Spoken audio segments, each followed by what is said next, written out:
इसका कोई अगर कैलकुलेशन तो है नहीं सर?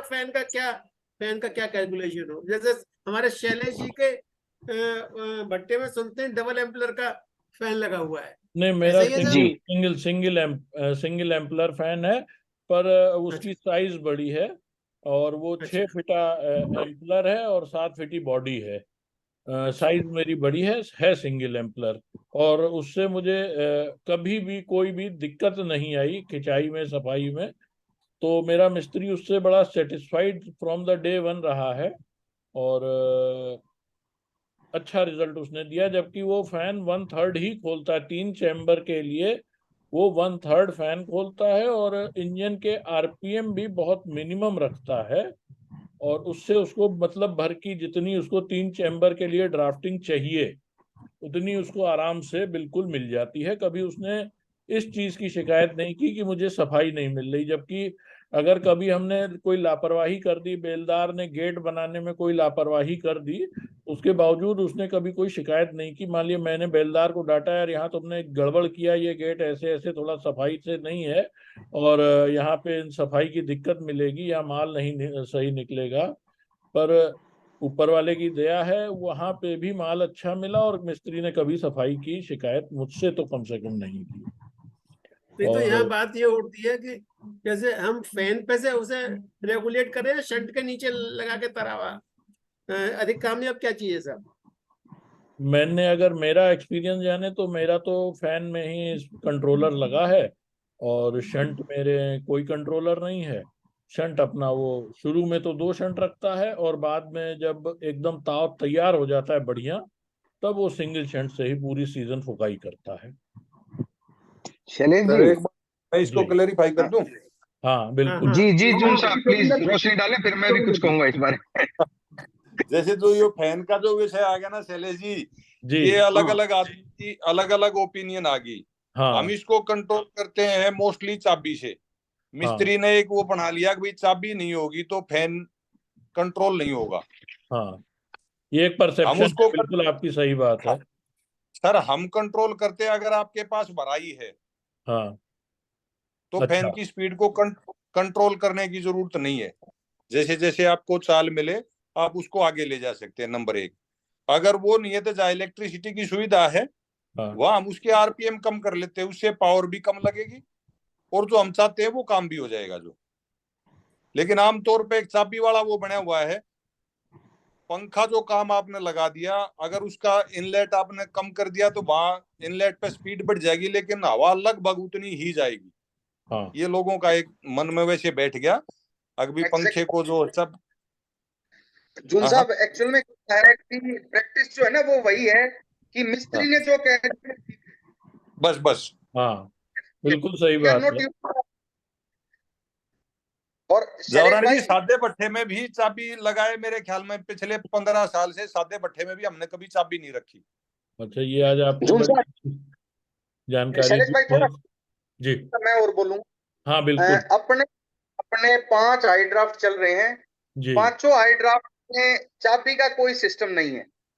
Very good. ना ना तो फैन में है, ना जो शंट लगाते हैं शंट के नीचे लगाते हैं। अगर हमारे पास प्रॉपर भराई है तो हम चाल लंबी करेंगे, हम शंट सर को आगे बढ़ाते चलेंगे, चाल लंबी करते चलेंगे, चाल से उसको रोकेंगे। सर अगर और भराई नहीं है, अगर जी भराई सर, नहीं है, भराई अगर सर नहीं है।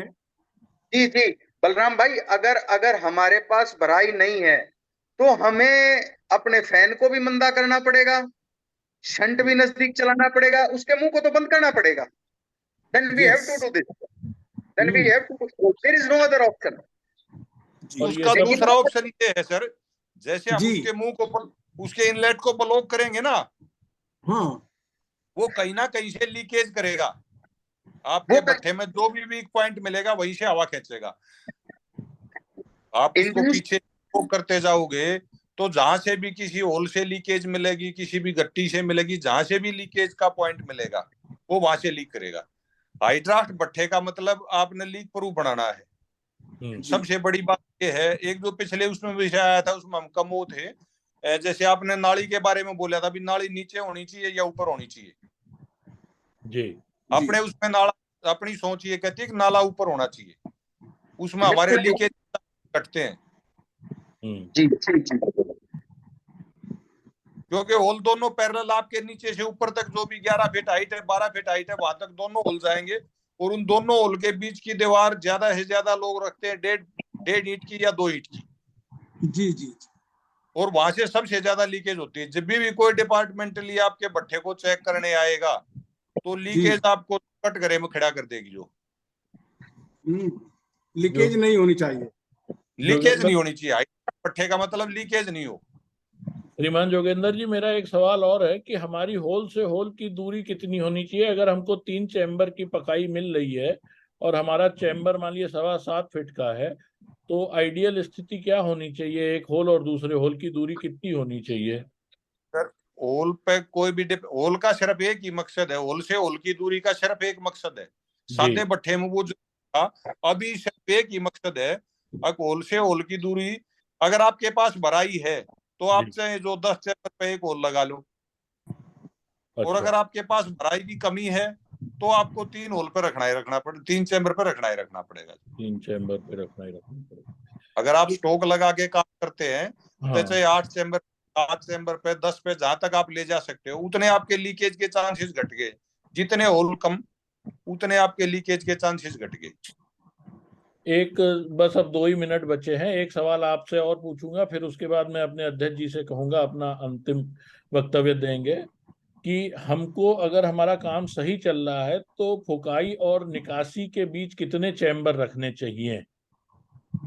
सर, जितना आप कूलिंग जोन को कम से कम रखोगे उतना बेनिफिट रहेगा, उतना बेनिफिट देगा। भले ही हमको वो गर्म माल ग्लव्स पहन के निकासी करानी पड़े, हम जितना भी कूलिंग जोन, हाँ, जितना नजदीक रखोगे उतना आपको ठंडा माल मिलेगा। जितना नजदीक नहीं निकलेगा, गर्म नहीं निकलेगा। दिस इज आज ठंडा मिलेगा। फ्यूल एफिशिएंसी आपकी अच्छी हो जाएगी, पीछे से ऑक्सीजन ज्यादा मिलेगी, कंबस्शन प्रोसेस इंक्रीज हो जाएगा, कंबस्शन आपकी फ्यूल की प्रॉपर मिलेगी, परसेंटेज इंक्रीज हो जाएगी आपकी फ्यूल में। आपको बहुत एडेड बेनिफिट मिलेगा जितनी आपकी नजदीक रहेगी। आज मैं अपने वेबिनार में आए हुए मुख्य अतिथि नवीन जी का, श्रीमान जोगेंद्र जी का, राकेश अग्रवाल जी का और बिहार से आए हुए सभी साथियों का बहुत बहुत आभार व्यक्त करूंगा। और अब हमारे पास कुछ ही सेकंड बचे हैं तो मैं अपने अध्यक्ष आदरणीय तायल साहब से कहूंगा कि वो। मैं शैलेश कुमार जवरानी, कोषाध्यक्ष जिला ईंट उद्योग समिति सीतापुर, आप सभी भाइयों का मेरे YouTube चैनल में स्वागत है। अगर आपको ये वीडियो पसंद आया हो और आगे आप और ऐसे वीडियो देखना चाहें तो चैनल को लाइक और शेयर करने के बाद सब्सक्राइब करना न भूलें। जब आप सब्सक्राइब करेंगे तब वहां आपको एक बेल आइकन दिखेगा, उस पर क्लिक करके ऑल का ऑप्शन सेलेक्ट करें। ईंट भट्ठा व्यापार से संबंधित किसी भी जानकारी या सवाल के लिए मेरे व्हाट्सएप नंबर और ईमेल आईडी डिस्क्रिप्शन में दिए गए हैं। बहुत बहुत धन्यवाद।